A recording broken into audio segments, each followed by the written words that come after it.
deputado, que ele vá prosperar? O senhor acredita que essa CPI que se cria em Brasília vai criar dificuldades ao mandato do deputado, do presidente? Até porque nós entrevistamos a deputada Joyce Hoffmann aqui a semana passada. Ela falou: olha, tem até algum perigo, mas ele entregou o cofre, ele entregou o orçamento pro Centrão. Sim. Então tá mais difícil disso acontecer. Na verdade é o seguinte: o Bolsonaro, ele comprou parlamentares. A gente tem que lembrar que o Bolsonaro falou tanto de bater de frente com o Congresso, de bater de frente com o sistema. Ele foi o presidente que na história do Brasil mais liberou emenda. E aí você vai falar: ah, não, mas ele faz isso para poder governar. Tudo bem, o que ele deu de volta? Porque vamos lá, ele limitou a delação premiada, ele criou o juiz de garantias, ele aumentou o fundão eleitoral, ele fez uma série, ele enterrou a Lava Jato, pôs um petista na PGR, o Centrão, o Cássio Nunes no STF, empregou o assessor do Gilmar Mendes e do Toffoli, que nas câmeras tem que bater de frente com o FTF, e aí nos bastidores ele emprega os assessores dos caras e entregou o que de volta? Nada. Ele não entregou uma privatização, muito pelo contrário, ele criou uma estatal. Inclusive as privatizações que não dependem do Congresso, ele simplesmente não fez, como é o caso, por exemplo, da TV Lula, né, da EBC, que ele falou na campanha que ia privatizar, não precisa de Congresso e ele não privatiza. É um cabide de emprego deles. Então, isso gera um mal-estar, ele perde popularidade. E tecnicamente ele cometeu crimes. O Bolsonaro cometeu crimes durante a pandemia. Não só todo aquele aspecto da gripezinha, de aglomerar, de fazer manifestação, de falar contra a máscara, de comprar cloroquina superfaturada e o remédio não funciona. Agora, tem também a questão dele criminosamente confiscar os insumos de São Paulo. O que ele fez, tá? Só tecnicamente para você entender o que acontece. Um presidente nunca pode roubar recursos do governo do estado. Ele não pode fazer isso. O presidente não pode vir aqui e falar: esse microfone é do estado, então eu vou pegar para mim. Não pode. O que o Bolsonaro fez? O STF já tinha decidido que ele não podia fazer isso. Ele fez uma manobra. Ele foi nos fornecedores de remédio e falou: se alguém vender remédio para o Dória, eu, como SUS, não compro mais remédios. Então vocês vão vender todos para mim. Os remédios que vocês já fabricaram para o governo de São Paulo, vocês vão trazer para cá. E ele criminosamente fez uma manobra aqui no Brasil. Então isso é um absurdo. Eu sou autor de um dos pedidos de impeachment dele, tem mais de 110, e a Carmen Lúcia já falou para o Arthur Lira que ele tem que deliberar. Eu quero lembrar também que é o seguinte: daqui a pouco, o Centrão, Arthur Lira, vai chupinhar tudo que tem para chupinhar do governo e dar o pé na bunda dele. É lógico. É lógico. Percebendo Bolsonaro, que ele não tem perspectiva de continuar, acabou. E outro, o Bolsonaro é uma mula. O cara não consegue negociar nem com a faca e o queijo na mão. Ele tinha o maior partido do Congresso.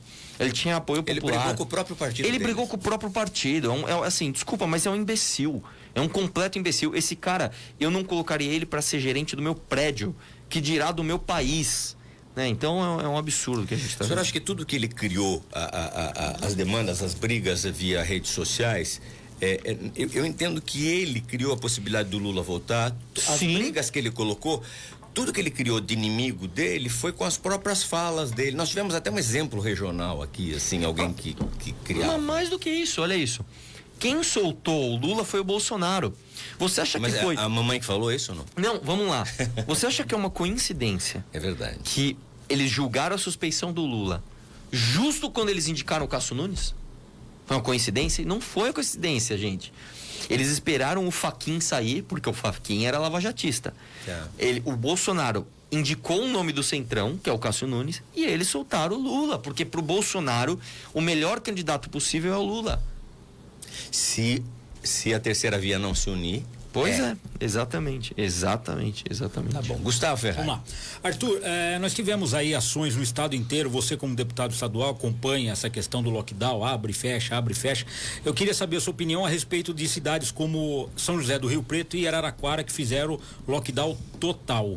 Você foi favorável, você é contra? E eu queria saber também a sua percepção a respeito do comércio de São Paulo como um todo no estado. Olha, eu acho que é o seguinte: São Paulo, infelizmente, está passando por uma crise sanitária que vai deixar um resquício econômico enorme. Então, a gente não pode ser negacionista, a gente não pode negar doença, mas a gente não pode tomar medidas burras. Eu vou dar um exemplo da cidade de São Paulo, que eu estou bem inteirado. Quando começou a pandemia, o prefeito Bruno Covas criou um rodízio, dia sim, dia não, para os veículos particulares, e diminuiu a frota de ônibus. O que ele fez automaticamente? ele aglomerou pessoas no transporte público. É outro imbecil também. Não tem outra palavra para dizer, desculpa. Aí, que mais que ele fez depois? Não, vamos abrir o comércio com restrição. Cara, é uma coisa completamente óbvia. Se você tem menos horas para frequentar um comércio, é óbvio que você vai ter mais aglomeração.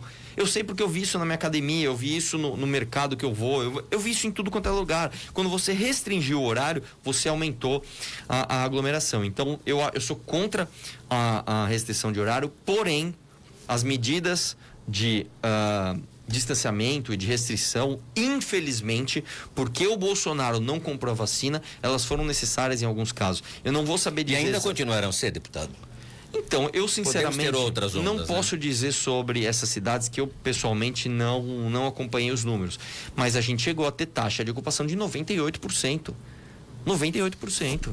Se o prefeito não faz nada, ele vai preso. Ele vai preso. Ele sai de lá e vai preso. Né?